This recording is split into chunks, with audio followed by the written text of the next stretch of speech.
नमस्कार दोस्तों, स्वागत है आपका स्टडी आईक्यू में। आज हम लोग एक बहुत ही दिलचस्प और बहुत ही जरूरी विषय पे चर्चा करने वाले हैं। हम लोग बात करने वाले हैं पीपल्स बायोडायवर्सिटी रजिस्टर के बारे में। आप यहां पे खबर देख सकते हो, the people's biodiversity register meant to empower local communities is actually leaving them out. तो अब आपको एक अंदेशा जरूर लग गया होगा किस तरह की चर्चा होने वाली है। ये एक क्रिटिकल चर्चा होने वाली है जहां पे हम लोग इंप्लीमेंटेशन ऑफ बायोडायवर्सिटी एक्ट 2002 जो है उसके ऊपर एक क्रिटिसिज्म करेंगे। क्या प्रॉब्लम चल रही है, क्या स्टेटस है पीपल्स बायोडायवर्सिटी रजिस्टर की, क्या है इंपॉर्टेंस इस बायोडायवर्सिटी रजिस्टर की, इन सब के ऊपर एक चर्चा चलेगी। तो get ready for a long haul and to get all this information stay with me on study IQ. मैं हूं आपका दोस्त राहुल सायगांवकर। आप मुझे इस आईडी पे फॉलो कर सकते हैं @RahulSai222। अगर आपको कोई डाउट है, कोई सवाल है, you can directly message me on Instagram. I do reply on Saturdays and Sundays. इसके अलावा अगर आप प्रिपरेशन कर रहे हैं यूपीएससी सिविल सर्विस एग्जामिनेशन की या फिर स्टेट पीएससी की, this is a very important discussion for you. यहां पे आपको पता चलेगा at the policy level, policy तो बन गई है, एक्ट बन गया है, इसकी इंप्लीमेंटेशन सही से हो रही है नहीं। क्योंकि अगर आप एक एडमिनिस्ट्रेटर बनना चाहते हैं, एक ब्यूरोक्रेट बनना चाहते हैं, सिविल सर्वेंट बनना चाहते हैं, तो you need to learn what are the problems here. क्योंकि आप जब आगे जाओगे सरकार में, जब आप अपनी नौकरी करना शुरू करोगे, then you need to resolve these issues. ये जो प्रॉब्लम चल रही है इनका रेजोल्यूशन आप ही को करना है। तो अगर आप प्रिपरेशन कर रहे हैं, देन डू विजिट studiiq.com और download the app from Google Play Store to know more about this and prepare well and eventually become administrators. चलिए चर्चा शुरू करते हैं और सबसे पहले जानते हैं ये पीबीआर यानी कि पीपल्स बायोडायवर्सिटी रजिस्टर है क्या। अब उसको जानने के लिए आपको सबसे पहले स्ट्रक्चर जानना पड़ेगा जो बायोडायवर्सिटी एक्ट 2002 में बना था। हम सबको पता है कि बायोडायवर्सिटी एक्ट 2002 में आया था। बायोडायवर्सिटी क्या होती है? बायोलॉजिकल डाइवर्सिटी, बायोलॉजिकल विभिन्नता। और हम सब जानते हैं कि बायोलॉजिकल विभिन्नता जो है वो काफी जरूरी है for survival of each and every species including us, right. अगर हम लोग बात करें, कोई अगर एक स्पीशीज एक्सटिंक्ट हो रहा है वाइल्ड में भी, तो हम अपनी एक्सटिंक्शन की तरफ जा रहे हैं। इसीलिए बायोडायवर्सिटी को प्रिजर्व करना बहुत जरूरी है। अब उसी के चलते एक्ट बना था 2002 में। इसने एक 3 टियर स्ट्रक्चर बनाया, यानी कि 3 स्टेजेस में स्ट्रक्चर बनाया। सबसे ऊपर है नेशनल बायोडायवर्सिटी अथॉरिटी, केंद्र सरकार की यह बॉडी है। ये ओवरसी करेगी बायोडायवर्सिटी एक्ट की implementation all over India. States में रहेगी, राज्यों में स्टेट बायोडायवर्सिटी बोर्ड्स बन जाएंगी। और लोकल लेवल पे यानी कि पंचायत लेवल पे बायोडायवर्सिटी मैनेजमेंट कमिटीज बननी चाहिए, ऐसा मैंडेटेड था इस पर्टिकुलर एक्ट। चलिए जानते हैं ये बायोलॉजिकल मैनेजमेंट कमिटीज एग्जैक्टली है क्या। अब इसके लिए देखिए, अगर आप वेबसाइट पे चले जाओगे नेशनल बायोडायवर्सिटी अथॉरिटी की, यहां पे आपको बीएमसी, और हम लोग यही एक्रोनिम यूज करने वाले, BMC for biodiversity management committee, PBR for people's biodiversity register.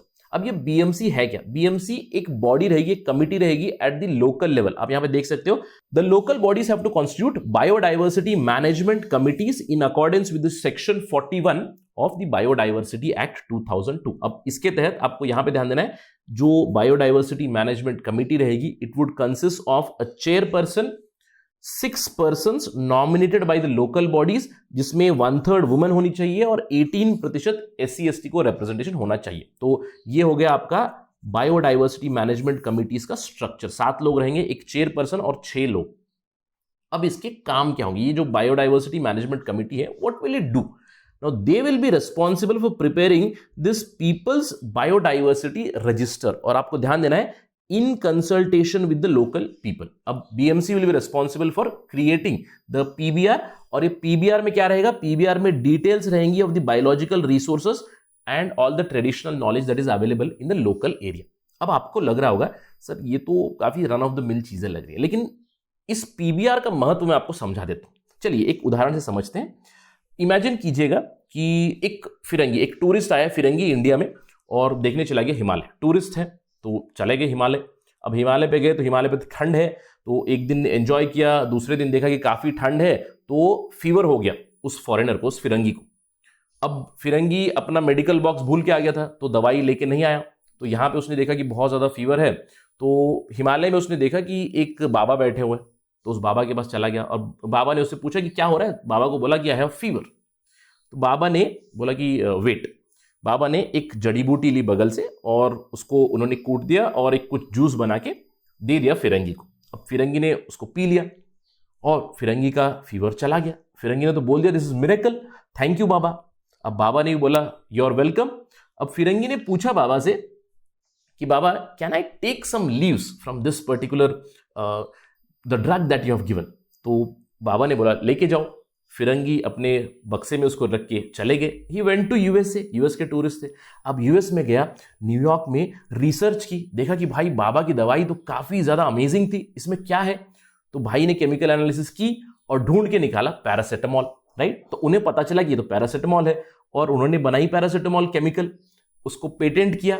Patent करके 20 साल तक पैरासिटामॉल बेच रहे हैं, पैसे पे पैसे छाप रहे हैं।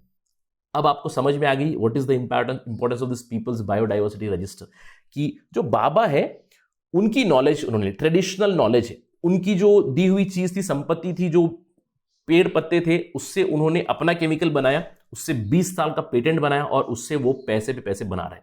बाबा को कुछ नहीं मिला, इंडिया को कुछ नहीं मिला।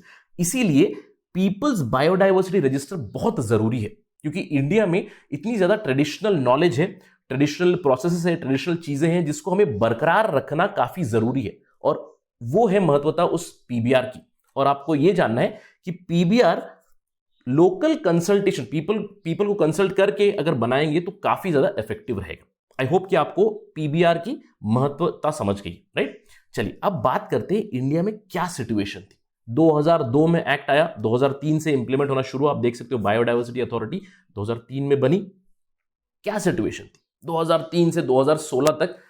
पैथेटिक सिचुएशन थी जो इंप्लीमेंटेशन हो रही थी बायोडाइवर्सिटी एक्ट 2002 की, very bad at the panchayat level. कितना था? 2016 तक इंडिया में 9700 बायोडाइवर्सिटी मैनेजमेंट कमिटीज बनाई गई थी, यानी कि इससे भी कम जो पीपल्स बायोडाइवर्सिटी रजिस्टर्स होती हैं वो। अब हमारे पास टोटल पंचायत कितनी है? अप्रोक्सीमेटली 2,70,000 पंचायत है इंडिया में, जिसमें से 10,000 बीएमसी भी नहीं बनी थी। तो कंप्लायंस लेवल कितना था? मियर 3.58%। ये 2016 की बात है। अब आप सोच रहे होंगे सर 2016 के बारे में आप बता रहे हैं, क्यों? क्योंकि 2016 में एक लैंडमार्क चीज हुई, सिचुएशन स्टार्टेड इंप्रूविंग। अब हमारे देश में देखिए सिचुएशन इंप्रूव होनी है तो जुडिशरी को इन्वॉल्व होना पड़ेगा। अब यहां पे जुडिशरी इन्वॉल्व हुई, कौन? नेशनल ग्रीन ट्राइब्यूनल जो 2010 में सेटअप की गई थी। यहां पे एक पिटीशन फाइल की गई एनजीटी के सामने, जहां पे उन्होंने एक आर्ग्यू किया कि हमारे देश में biodiversity act implementation is very bad, और एनजीटी से ये रिक्वेस्ट की कि 100% कंप्लायंस होनी चाहिए। अब ग्रीन ट्राइब्यूनल ने भी ये बोला कि 100% कंप्लायंस होनी चाहिए, हर राज्य में हर पंचायत पे एक बायोडाइवर्सिटी मैनेजमेंट कमेटी बननी चाहिए, और ये जो बायोडाइवर्सिटी मैनेजमेंट कमेटी है इन लोगों को पीबीआर, पीपल्स बायोडाइवर्सिटी रजिस्टर बनाना होगा बाय जनवरी 31, 2020। उन्होंने कहा अगर आप नहीं बनाओगे तो फरवरी 2020 से आपको फाइन लगेगा, प्रति महीना 10 लाख का फाइन। अब जब पैसे की बात आई, फाइन भरना है, तो इंप्लीमेंटेशन तो होगी होगी। तो इंप्लीमेंटेशन कैसे हुई? 2016 के बाद सिचुएशन चेंज्ड। और आज अगर हम लोग बात करेंगे, again this is from the NBA data, आज हमारे पास कितनी बायोडाइवर्सिटी मैनेजमेंट कमिटीज है as of today, as of the date is last updated on 9/4/2021, we have about 2,68,639 biodiversity management committees UTs में भी सेटअप की गई है। अब सवाल उठता है कि बीएमसी तो बन गई, पीबीआर इन्होंने बनाया है क्या? पीबीआर कंप्लायंस भी काफी ठीक चल रहा है। As of today around 1,90,000 people's biodiversity registers बनाई गई है। तो कंप्लायंस रेट 3.58 से आज 70% तक पहुंच गए। अब आप सोच रहे होंगे सर ये तो काफी गुड न्यूज है, काफी अच्छी चीज हो रही है, पहले इंप्लीमेंटेशन नहीं हो रही थी, जुडिशरी इन्वॉल्व हो गई है, उसके बाद काफी अच्छा काम चल रहा है हमारे देश में। लेकिन ये तो क्वांटिटेटिव चीजें हो गई, situation is improving, but is it really improving? The answer would be no again, क्योंकि अभी जुडिशरी इन्वॉल्व होने के बाद कंप्लायंस के लिए आपने क्वांटिटेटिवली बीएमसी तो बना दिया, लेकिन क्या क्वालिटेटिव चेंज है? क्वालिटेटिव चेंज नहीं है। क्योंकि अगर हम लोग सवाल पूछे are people at the centre of BMC and PBR, the people's biodiversity register, the answer would be no. क्योंकि किस तरह की प्रैक्टिस चल रही है, बहुत सारे राज्यों में क्या हो रहा है कि पहले तो बीएमसी नहीं बनाई थी, अब बीएमसी बनाने के लिए, पीबीआर सेटअप करने के लिए कॉन्ट्रैक्ट दिए गए हैं टू आउटसाइडर्स। अब कॉन्ट्रैक्ट्स दिए गए हैं, कुछ राज्यों में फॉरेस्ट डिपार्टमेंट को दिए हैं, कुछ राज्यों ने यूनिवर्सिटी को दिए हैं, कुछ राज्यों ने प्राइवेट प्लेयर्स को दिए हैं, कुछ एनजीओज को दिए हैं। तो यहां पे एनवायरमेंटल एक्सपर्ट्स कहते हैं कि ये जो काम आउटसोर्स किया गया है, कंसल्टेंट्स को जो दिया गया है, ये बेसिकली डिफीट करता है the entire purpose of register. क्योंकि ये लोग करेंगे क्या, ये लोग केवल लिस्ट आउट करेंगे अपनी स्पीशीज, उसकी एक्सपर्टीज क्या है, उसकी जानकारी क्या है, उसकी हिस्ट्री क्या है, ये तो केवल लोकल पीपल बता सकते हैं। तो एनवायरमेंटल एक्सपर्ट्स कहते हैं we need a qualitative change in these PBRs। अब one of the environmental experts आपने जरूर सुना होगा, माधव गाडगिल। तो माधव गाडगिल का आपने नाम सुना होगा। If you have read about the Gadgil report on western Ghats, इन्होंने कहा था कि बहुत सारे, more than 70% of the area of western Ghats should be completely preserved, no go zone होना चाहिए। ऑल्दो इस रिपोर्ट को खारिज किया गया, उसके बाद के कस्तूरी रंगन रिपोर्ट आई जहां पे जो प्रिजर्व्ड जोन है उसको कम किया गया। तो माधव गाडगिल जो एनवायरमेंटल एक्सपर्ट है, एनवायरमेंटल एक्टिविस्ट भी है, उन्होंने कहा है कि PBRs, the people's biodiversity registers, they have become nothing more than an exercise of listing species, जहां पे पीपल आर नॉट इन्वॉल्व। जिसको भी सब कॉन्ट्रैक्ट दिया गया, आउटसोर्स किया गया, वो केवल उस जगह जा रहे हैं, उस जगह की स्पीशीज को लिस्ट कर दे रहे हैं। There is no community participation. PBR is still not being used as a people's tool.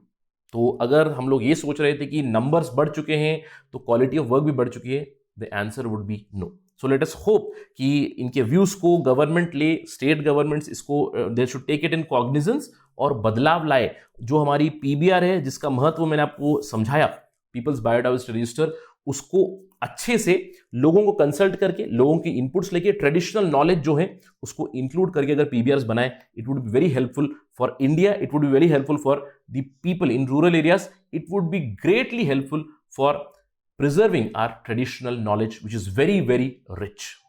With that, let me end my discussion. Thank you for watching. Jai Hind.